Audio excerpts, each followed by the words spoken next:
looking in more detail at what happened in Saudi Arabia just a few hours ago.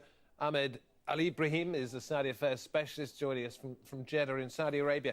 I mentioned that this was a group affiliated, or at least it says it's affiliated to ISIL, called the Al-Hijaz province, that have posted this statement saying it was behind what happened in this town in Saudi Arabia. You're not sure that that should be taken seriously, am I right? Well, you know, the footprints of the attack, definitely, it has everything that ISIL has, but we need to just investigate it a little bit more. We need to investigate the geographically location where this mosque is located, and it's not a sectarian mosque. So when ISIL actually, you know, submitted this request to their blind followers to basically attack Shia mosque, and from previously what had happened, they attacked actually the mosque in the eastern province of Saudi Arabia. This mosque is very close to the border, the hostile border between Saudi Arabia and Yemen. It could be anything, but I think we need to investigate more before we make sure that you know, it's confirmed from which part actually is responsible for this attack. Yeah, because it is more likely, it being a military, a mosque used by the military, it being an establishment area where it's pretty close to the border, that the victims, I haven't seen it exactly yet, are likely to be Sunni rather than Shia, and Shia, as you say, have been the people that ISIL have said they want targeting. If it were proven to be an ISIL-affiliated group and it was going after Sunni people in Saudi Arabia, that would be a big shift, wouldn't it?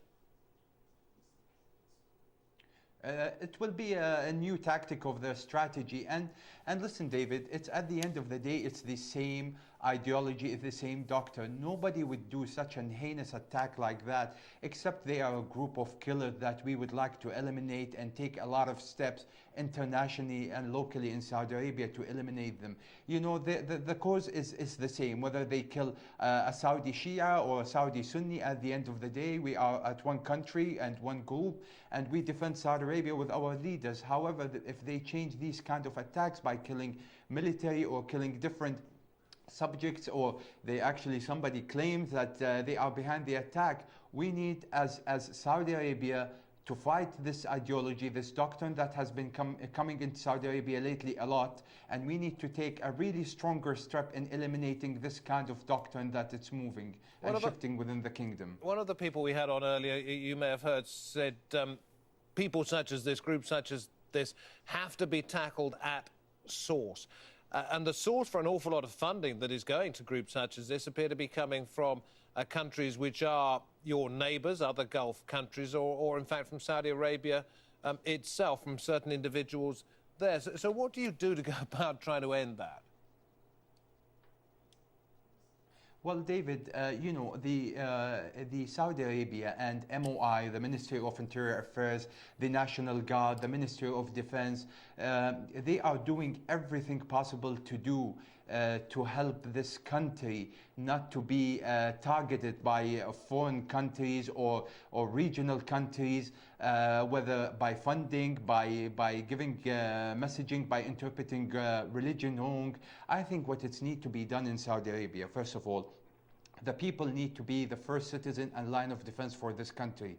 So everybody that actually feels that there's anybody who is subject to, loyal to ISIS, or he is with ISIL or with any terrorist group or any have bad feeling, they need to come up to the authorities and talk to the authorities. Saudi Arabia has established a numerous phone calls, link, identity will be private, to come up and show up those people. The GCC countries need to work with Saudi Arabia in eliminating these kind of terrorists. The whole region needs to work with Saudi Arabia. Saudi Arabia, since 9/11, they are the most country that actually got terrorist attack. They are the first country who is fighting terrorism, and the first country who has heard from terrorism. And to be honest with you, with the coalition that is happening right now with the coalition against Daesh in the north, we have now over 5,000 to 6,000 basic strikes on this area.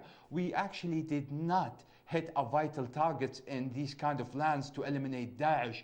Is the coalition actually doing what it's supposed to do in eliminating this group, or we are just putting surveillance cameras on them and targeted some walking car or some walking guy over in these areas? So after Turkey and the United States really taking major steps in fighting Daesh from the north, and the coalition led by Saudi Arabia also from this region, I think the whole game is going to be changed next time. Because this has been really ongoing attacks on Saudi Arabia that we cannot afford to have in any time more. We have to leave it there. Very interesting. Thank you very much indeed. Ahmed Alibrahim talking to us from Jeddah. Appreciate your time.